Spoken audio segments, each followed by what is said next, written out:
निर्णय ज्यावेळेस आम्ही आता पुन्हा महायुतीच्या सरकारचं जबाबदारी देवेंद्र फडणवीसांनी स्वीकारली आणि देवेंद्रजी असतील, एकनाथरावजी असतील, मी असेल, आमचे सगळे मंत्रिमंडळातील सहकारी असतील, या 5 वर्षाच्या काळामध्ये जनतेने एवढं भरभरून आपल्याला प्रेम दिलेलं आहे, भरभरून पाठिंबा दिलेला आहे.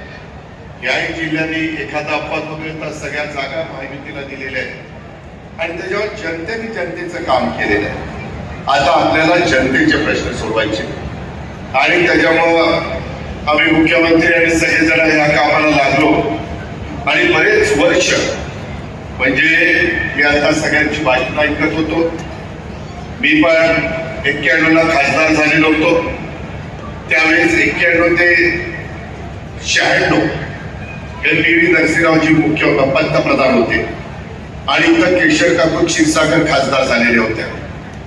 त्यावेळेस सुरेश करमाळी यांच्याकडे रेल्वे विभाग होता. त्यावेळेस या रेल्वेचं कामाचं भूमिपूजन झालं, परंतु पुढं प्रकल्प मंजूर 95-96 झाला, परंतु पुढं मनावराची गती मिळाली नाही. 99 मध्ये विद्यानगर अंताचं आणि त्यावेळेचा अहमदनगर नारायणगाव 14 कोटी रुपयाचा प्रकल्प आपण मंजूर केला.